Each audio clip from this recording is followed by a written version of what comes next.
y he titulado el tema de esta noche: discordia, gracia y retorno. Santiago capítulo 4. Leemos del versículo 1 al 9 y del 11 y 12. ¿De dónde vienen las guerras y los pleitos entre vosotros? ¿No de vuestras pasiones, las cuales combaten en vuestros miembros? Codicias y no tenéis, matáis y ardéis de envidia, y no podéis alcanzar. Combatís y lucháis, pero no tenéis lo que deseáis, porque no pedís. Pedís y no recibís, porque pedís ¿qué? Mal. ¿Para qué? Para gastar en vuestros deleites. Oh almas adúlteras, ¿no sabéis que la amistad del mundo es enemistad con quién? Contra Dios. Cualquiera pues que quiera ser amigo del mundo se constituye enemigo de Dios. ¿O pensáis que las escrituras dicen en vano: el espíritu que Él ha hecho morar en nosotros nos anhela celosamente? Pero Él da mayor gracia. Por esto dice: Dios resiste ¿a quién? A los soberbios, y da gracia ¿a quiénes? A los humildes. Someteos pues a Dios, resistid al diablo, y huirá de vosotros. Acercaos a Dios, y Él se acercará a vosotros. Pecadores, limpiad las manos, y vosotros los de doble ánimo, purificad vuestros corazones. Afligíos y lamentad, y llorad, vuestra risa se convierta en lloro y vuestro gozo en tristeza. Hermanos, no murmuréis los unos de los otros. El que murmura del hermano y juzga a su hermano, murmura de la ley y juzga a la ley. Pero si tú juzgas a la ley, no eres hacedor de la ley, sino que, pues, uno solo es el dador de la ley, que puede salvar y perder. Pero tú, ¿quién eres para que juzgues a otros? Amén. Y bien, cuando leemos el párrafo de la epístola de Santiago, nos enfrenta a la necesidad de entender los problemas que impide o nos impiden la bendición o las bendiciones, y cómo restaurarnos, salir de este ámbito de conflicto, de acuerdo a lo que acabamos de leer, de acuerdo a lo que dice esta epístola, como la deja el apóstol Santiago. Observa que en la iglesia hay que conflictos lamentables. Los vemos hoy en día en las congregaciones, cuando deberíamos tener una vida como en relación extrañable, amistosa, amorosa. Los pleitos y las guerras se manifiestan no entre el mundo, sino entre quién, entre nosotros como cristianos. El apóstol Pablo en la carta a los Gálatas nos dice, vamos a Gálatas capítulo 5, 22 y leemos hasta el 24. Mas el fruto del Espíritu es ¿qué? Diga conmigo: amor, gozo, paz, paciencia, benignidad, bondad, fe, mansedumbre, templanza. Contra tales cosas no hay ¿qué? Ley. Pero los que son de Cristo han crucificado la carne con sus ¿qué? Pasiones y deseos, es decir, los elementos propios de la carne. ¿Pero quiénes? Los que estamos en Cristo Jesús. Santiago capítulo 4 versículo 2 nos dice: codiciáis y no tenéis, matáis y ardéis de ¿qué? Envidia, y no podéis alcanzar. Combatís y lucháis, pero no tenéis lo que deseáis, porque no pedís. Nos habla del porqué de estos conflictos, Y lo vemos en Primera de Juan, capítulo 3, versículo 16 al 24. En esto hemos conocido el amor, en que Él puso su vida por nosotros. También nosotros debemos poner nuestras vidas por quién. Diga, por los hermanos. Pero el que tiene bienes en este mundo y ve a su hermano tener necesidad y cierra contra él su corazón, ¿cómo mora el amor de Dios en él? Hijitos míos, no habemos de palabras ni de lengua, sino de hechos y en verdad. Y en esto conocemos que somos de la verdad. Y aseguramos nuestros corazones delante de Él. Pues si nuestro corazón nos reprende, mayor que nuestro corazón es ¿quién? Dios. Y Él sabe todas las cosas. Amados, si nuestro corazón no nos reprende, confianza tenemos ¿en quién? En Dios. Y cualquiera cosa que pidiéramos, ¿la qué? La recibiremos de Él, porque guardamos ¿qué? Diga conmigo, sus mandamientos. Y hacemos las cosas que son como agradables delante de Él. Y este es su mandamiento, que creamos en Él, en el nombre de su Hijo Jesucristo, y nos amemos los unos a los otros como los ha mandado. Y el que guarda sus mandamientos permanece en ¿quién? En Dios, y Dios en Él. Y en esto sabemos que Él permanece en nosotros por el Espíritu que nos ha dado. Santiago capítulo 4 versículo 2 añade, ¿ardéis en qué? En envidia. Así sucedió con los hermanos de José. Los hermanos de José tuvieron ¿qué? Envidia. Todos estos problemas generan verdaderamente las manifestaciones de la envidia. Génesis capítulo 37, versículos 5 al 8. Y soñó José un sueño y lo contó a quién? A sus hermanos. Y ellos llegaron a ¿qué? A aborrecerle más todavía. Y él les dijo, oíd ahora este sueño que he soñado. He aquí que atábamos manojos en medio del campo, y he aquí que mi manojo se levantaba y estaba derecho, y que nuestros manojos estaban alrededor y se inclinaban al mío. Le respondieron sus hermanos, ¿reinarás tú sobre nosotros, o señorearás sobre nosotros?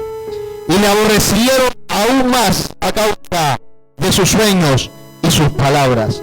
Génesis capítulo 37, versículo 9 al 11 dice, soñó aún otro sueño y lo contó a sus hermanos diciendo, he aquí que he soñado otro sueño, y he aquí que el sol y la luna y 11 estrellas se inclinaban a mí.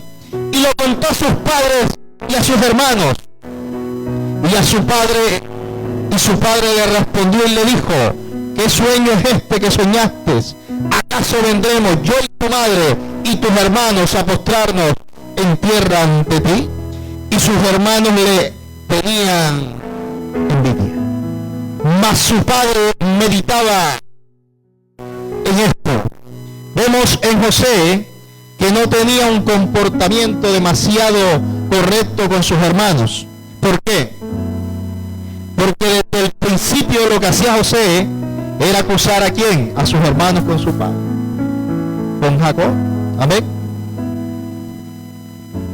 Ahora, todo eso trajo ¿qué?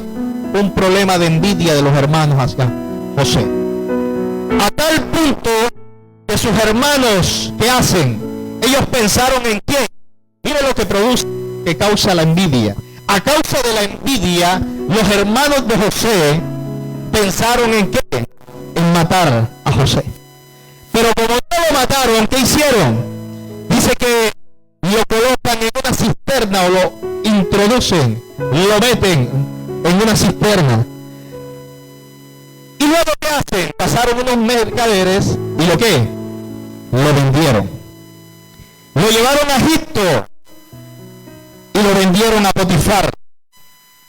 Y dice que fue esclavo, según la Biblia, durante un tiempo. Mi pregunta es, Dios había prometido a José que ¿qué?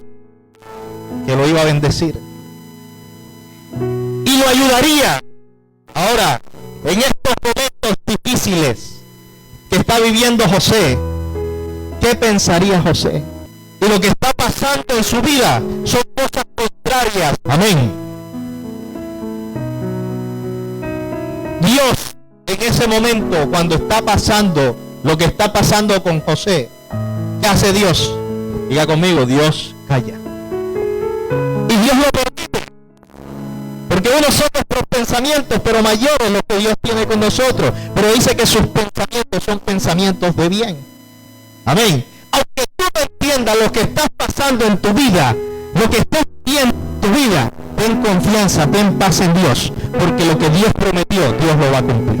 En el momento difícil, en el momento que estés viviendo, en el momento de prueba, en el momento de aflicción, ten paz y descansa en el Señor, porque Dios está trabajando. Pero los hermanos de José, actuaron con José, ¿por qué? Por envidia. Hechos capítulo 7, versículo 9 dice, los patriarcas, movidos por envidia, vendieron a José para Egipto, pero dice que Dios estaba con él. Amén. Dios permite que él lo vendan, pero Dios no se aparta de él. O sea, todo es permitido por Dios, pero con un propósito. Amén. Y todo hacía parte del propósito de Dios. Y a su nombre. Santiago capítulo 4, 2 nos dice, por eso luchan y les hacen la guerra. ¿Para qué? Para quitarse. ¿Le hacen la qué? Guerra. Amén. Guerra es una situación enormemente peligrosa. Proverbios capítulo 17, versículo 14, dice, el que comienza la discordia es como quien suelta las aguas, deja pues la contienda antes que se enrede. Esto es contrario a qué? Al Espíritu de Dios. El Espíritu produce ¿qué? Amor, gozo, paz. Las contiendas entre los hermanos son una ofensa directa. ¿A quién? Al Espíritu Santo de Dios. Y una evidencia clara de que no estamos bajo su control personal. ¿Es cuál? Cuando hay envidia, cuando hay maldad, cuando hay chisme y cuando hay todo lo malo. Pero una evidencia que el Espíritu mora en nosotros es cuando hay amor, gozo y todo lo bueno que viene de Dios. Santiago capítulo 4 y versículo 2 nos dice también, sin embargo, no tienen lo que desean porque no se los piden. ¿A quién? Y escuche esto. Sin embargo, no tienen lo que desean porque no se lo piden. ¿A quién? A Dios. Una cosa es que tú no quieras alcanzar las cosas por tus esfuerzos personales. Otra cosa es que tú pidas a Dios descanso en Él y no te preocupes por aquello que en su momento te va a dar. Ahora, pero si yo le pido a Dios y quizás usted no lo ve, amén. Mira lo que dice de que no tienen lo que desean porque no se lo piden a Dios. ¿Cuántas cosas no le ha pedido usted al Señor? ¿Cuántas? Dígalo. ¿Cuántas cosas usted no le ha pedido al Señor? Le pregunto, ¿las tiene? Algunas sí, otras no, ¿cierto? Ahora, ¿por qué no tiene esas otras cosas? Pero una cosa es que tú quieras alcanzar las cosas por tus esfuerzos personales. Otra cosa es que tú pidas a Dios descanso en Él y no te preocupes por aquello que en su momento Él te va a dar. Ahora, recuerda que en el Antiguo Testamento a Jacob, vamos allá, le dice, te voy a bendecir. ¿Quién se lo dice? El Señor. El Señor le dice a Jacob, te voy a bendecir, te voy a enriquecer, te voy a dar tierra. Y ahí tienes a un Jacob, ¿en dónde? En la casa de su suegro. Dios le dice a Jacob, te voy a bendecir, te voy a dar tierra, te voy a prosperar. Pero ¿a dónde vemos a Jacob en esos momentos? En casa de su suegro. ¿Y qué hace en casa de su suegro? Trabajando. ¿Y por quién trabaja? Por el amor de su vida. ¿Y cuántos años? Trabajó 7 y después le tocó otros 7. Amén. Entonces, que no consigue y pasa el tiempo y estuvo trabajando para casarse con la mujer que él amaba, la hermana pequeña de la hija de Labán, y de pronto Labán lo engaña. Y cuando se había dado cuenta, se había casado con la otra. Y pasado un tiempo, y parece ser que no funciona, otros 7 años más para tener derecho a casarse con la que él quería. Y además, esto está cuidando el rebaño de su suegro. Pero un día el suegro reconoce que debía darle recompensa por todos esos años que él había trabajado. Génesis capítulo 30, versículo 31 al 43. Y Labán le dijo, ¿qué quieres que te dé? Y Jacob respondió, no me des nada. Si quieres hacer algo por mí, haz lo siguiente, yo volveré a cuidar de tus ovejas.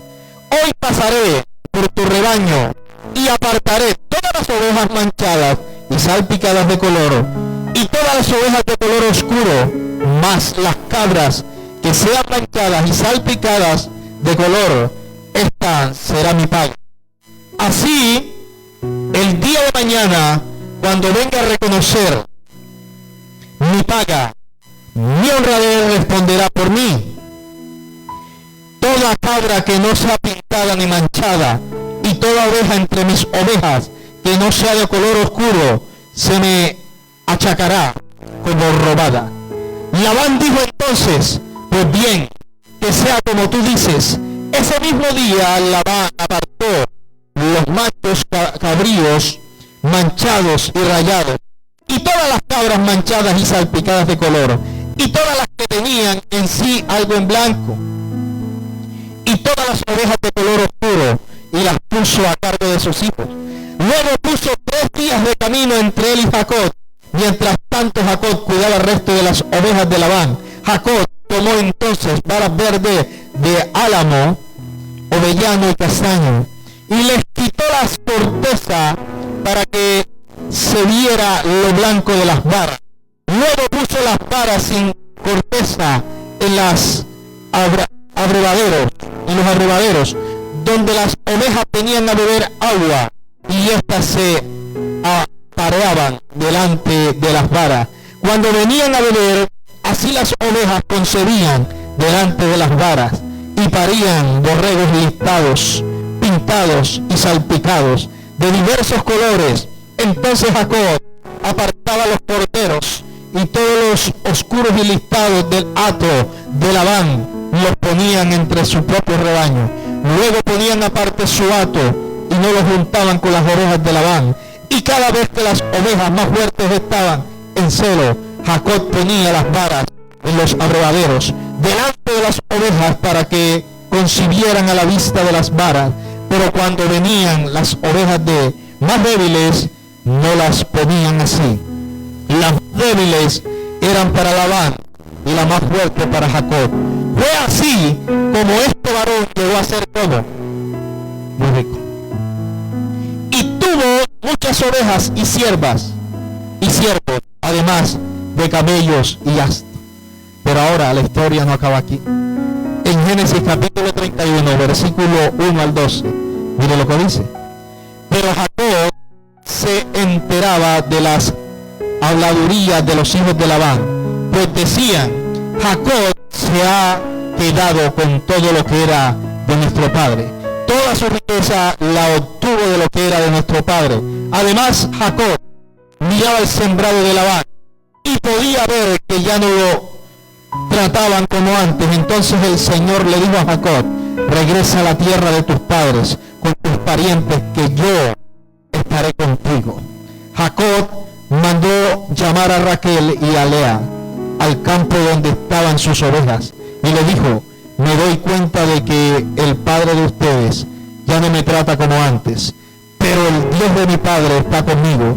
Ustedes saben que yo he servido a su padre con todas mis fuerzas y que su padre me ha engañado, pues varias veces me ha cambiado la paga, pero Dios no le ha permitido hacerme daño. Si él decía que voy a pagar con los pintados, entonces las ovejas parían corderos pintados, y si decía que voy a pagar con los listados, entonces todas las ovejas parían con corderos pintados. Así Dios le quitó al padre de ustedes el ganado y me lo dio a mí. Y resulta que cuando las ovejas estaban en celo, yo levanté la vista y en sueño vi que los machos que cubrían a las hembras eran listados y pintados y abarrigados. Entonces el ángel de Dios me habló en sueño y yo me dispuse a escucharlo y me dijo: levanta ahora los ojos y verás que todos los machos que cubren a las hembras son listados, pintados y abarrigados. Yo he visto todo lo que Labán te ha hecho. Amén. La recompensa viene de Dios. El que bendice es el Señor. Y quizás así como Jacob, que trabajó 14 años, hermano, y no tuvo ni un cordero, pero luego tuvo aún mucho más de lo que él pensó en ese momento. Dios lo hizo rico. Amén. Ahora, no eres tú quien tiene que conseguir las cosas. Es Dios que te lo va a dar conforme a lo que Él ha prometido. Ahora muchos dicen: pero es que yo pido y no recibo. Santiago capítulo 4 versículo dicen: porque no pido. Pero si yo pido, nosotros pedimos. Ahora, el Señor Jesús dijo: pedid y se os dará, buscad y hallaréis. Todo lo que pidieres en mi nombre, el Padre se los dará. Pero ¿saben por qué no reciben? Santiago capítulo 4 versículo 3. Ubíquese ahí y ahí está la respuesta. Y cuando piden algo, no lo reciben. ¿Por qué? Lo piden con malas intenciones. ¿Para qué? Para gastarlo en sus propios ¿qué? Dígalo fuerte. Deleites o placeres. O sea, pedimos es para nuestros deleites. No, más no lo que Dios tiene o quiere para nosotros. Porque tenemos que orar es conforme a su voluntad y lo que Dios tiene para su casa y en el tiempo que Dios lo desea. Y por eso a veces no vemos las promesas, porque pedimos para nuestros placeres, nuestros deleites. Enséñame el camino por el cual debo andar y haz conforme a tu voluntad en mi vida. Cuando tú dices haz conforme a tu voluntad en mi vida, tú descansas en una promesa. Y cuando tú descansas en una promesa, es cuando tú comienzas a ver las bendiciones de Dios. Ahora notamos un problema. Era que se habían unido ¿a qué? Al mundo. Santiago capítulo 4 versículo 4 nos lo hace saber. Hay gente adúltera. ¿No saben que la amistad con el mundo es qué? Enemistad con Dios. Todo aquel que quiera ser amigo del mundo se declara ¿qué? Enemigo de Dios. Algo más. Santiago capítulo 4 versículo 5 dice: no crean que las escrituras dicen en vano, ardientemente nos desea el Espíritu que Él ha hecho habitar en nosotros. Estaban resistiendo al Espíritu de Dios. ¿Cuándo? Cuando resisten. cuando no hacen conforme a la voluntad del Señor. Ezequiel capítulo 36 versículo 27 dice: pondré en ustedes mi espíritu y haré que cumplan mis estatutos y que obedezcan y pongan en práctica mis preceptos. O sea, cuando nosotros estamos viviendo en contra de la voluntad de Dios, estamos resistiendo ¿a quién? Al Espíritu. Por tanto, no podemos esperar recibir nada, porque estamos como en enemistad con Dios. Ahora tenemos un problema, y es: si yo estoy así, ¿cómo voy a arreglarlo? Si estamos en enemistad con Dios, ¿cómo vamos a arreglar este problema? Y Santiago capítulo 4 versículo 6 nos da una promesa y dice: por la gracia que Él nos da es mayor. O sea, que lo que tú estás viviendo, por lo que tú estás pasando, la aflicción, el problema, la necesidad, la gracia de Dios es mucho mayor que esa situación. Y eso es lo que tú tienes que entender, que aunque estés pasando ese momento difícil, tú tienes que saber que hay una promesa de parte de Dios, y es que por la gracia que Él nos da es mayor que la situación que vivimos. La gracia que Él nos da es mayor que el conflicto que estamos pasando. La gracia que Él nos da es mayor que el problema que estamos viviendo. La gracia de Dios es mayor que cualquier cosa, que cualquier pleito, que cualquier contienda, que cualquier cosa en el mundo. La gracia de Dios siempre será mayor. Amén. Filipenses capítulo 2 versículo 13 nos dice: porque Dios es el que produce en ustedes lo mismo, el querer como qué, el querer como el hacer por su buena voluntad. Pero hay una condición. ¿Y cuál es esa condición? Y la vemos en Santiago capítulo 4 versículo 6. Dios se opone a quienes, a los soberbios, y da gracia a quien humilde. Dios le da gracia. Isaías capítulo 66 versículo 2 dice: yo hice todo con mis propias manos, y fue así como todo llegó a existir.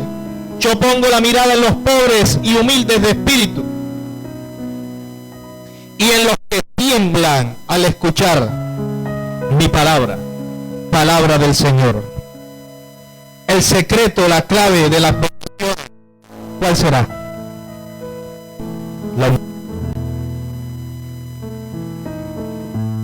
Ese es el secreto o la clave de las bendiciones. Miren lo que dice, voy a repetirle. Por lo tanto, sométanse a Dios. Usted se somete a Dios. Usted vive una vida agradable para el Señor. Usted se guarda para el Señor. Cumple con sus principios. Cuando usted hace esto, usted se está sometiendo. Ahora, oponga resistencia al diablo. Si la palabra dice en Santiago capítulo 4 que oponga resistencia al diablo, ¿sabe por qué? Porque él anda como león rugiente buscando a quien devorar. O sea, el diablo anda rondando y usted tiene que resistir. ¿Por qué tiene que resistir? Porque Dios le dio una promesa a usted y usted tiene que esperar el tiempo de la promesa. ¿Pero a quién? A Dios. O sea, hay un tiempo, como dice Eclesiastés 3, que todo tiene su tiempo. Y el tiempo caero, el tiempo de Dios tiene cumplimiento en nuestra vida. Dios lo dijo, Dios lo va a hacer. ¿Por qué? Porque Dios no es hijo de hombre para mentir ni hombre para arrepentirse. Dios prometió, Dios lo va a hacer. Dios prometió a José, Dios prometió a Jacob y Dios lo hizo. ¿Y qué sucede? Que como hay una promesa, tú debes esperar en Dios. Y esperar en Dios tiene un proceso. Esperar en Dios tiene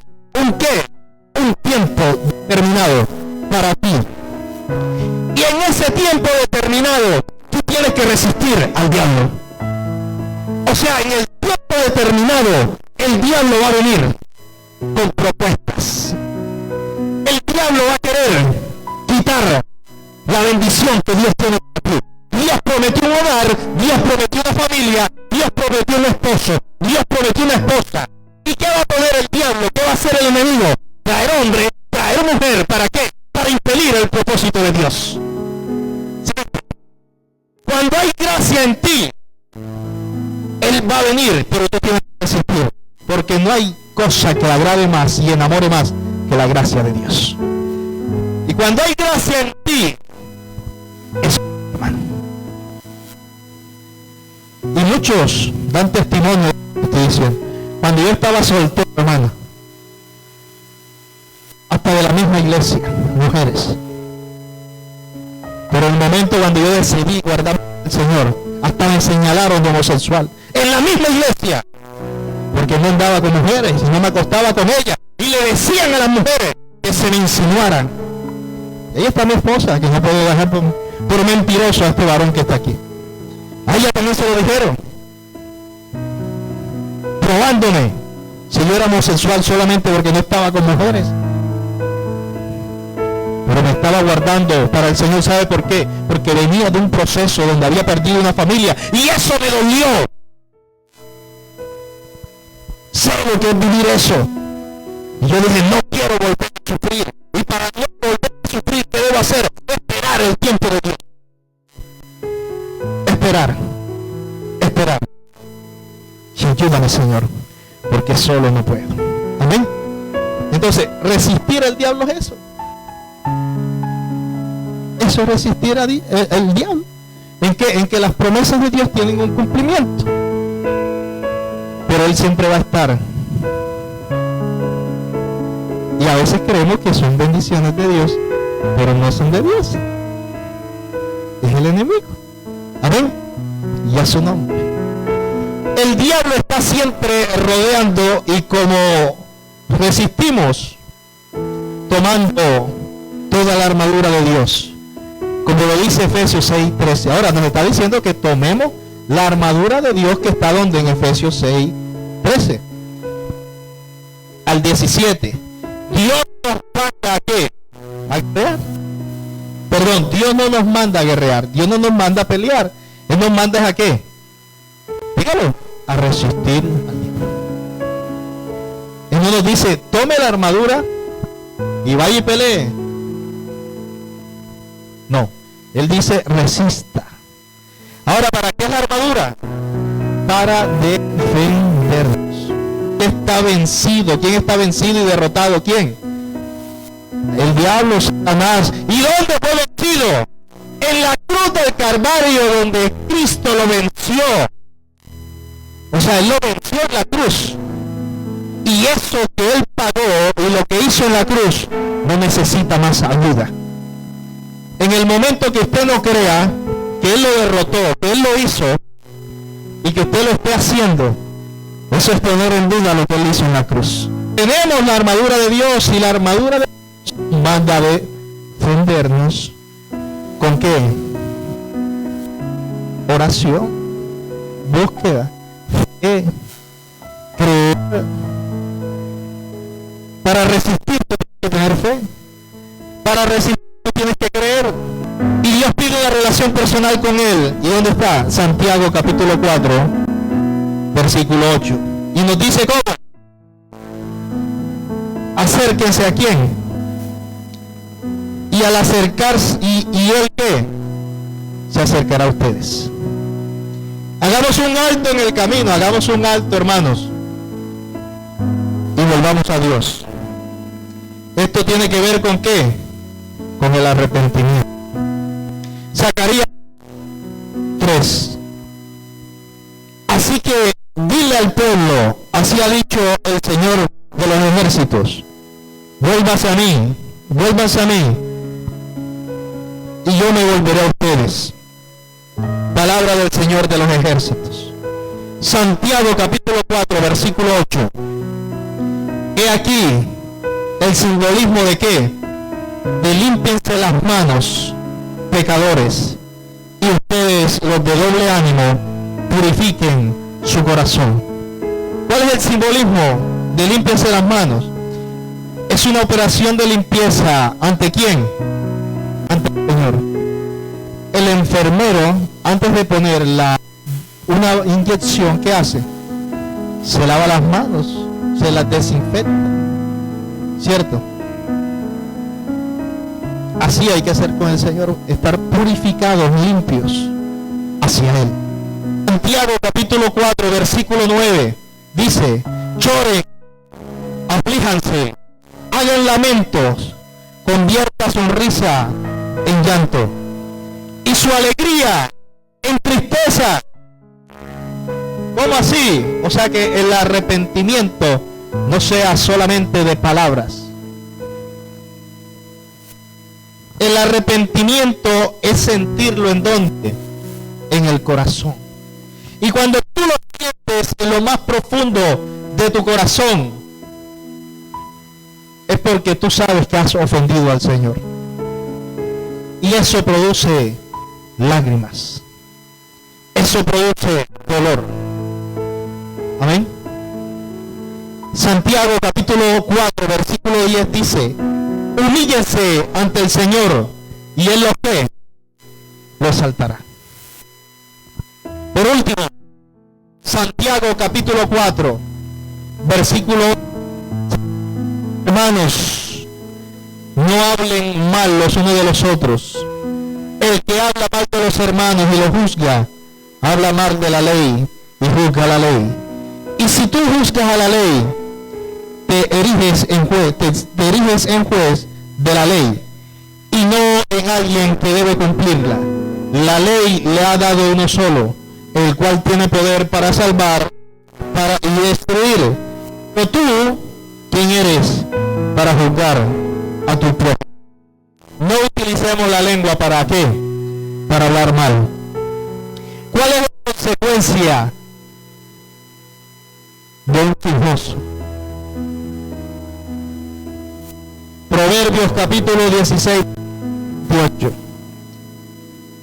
El que es perverso provoca contiendas, el chismoso aparta a los mejores amigos. Ahora Proverbios capítulo 18, versículo 8 dice: los chismes empalagan, pero calan hasta lo más profundo. El chisme es destructivo. El chisme acaba. El chisme trae pleito, contienda, y no está bien delante del Señor. Y hay que tener mucho cuidado con lo que sale de nuestra boca. Santiago 1:19 dice: todo hombre sea tardo para irarse, para hablar, lento al irarse y rápido al escuchar. Cuidado con lo que sale de tu boca, porque tenemos la lengua y está en nosotros el poder en maldecir y el bendecir. Y la palabra, o nosotros como hijos de Dios, estamos para bendecir, no maldecir. ¿Eh? Termino con esto, 2 Corintios capítulo 3, versículo 18. Por lo tanto, todos nosotros que miramos la gloria del Señor a cara descubierta, como un espejo, somos transformados de gloria en gloria en la misma imagen como por el Espíritu del Señor. Así que procuren vivir en paz con todos y en santidad, sin la cual nadie verá al Señor.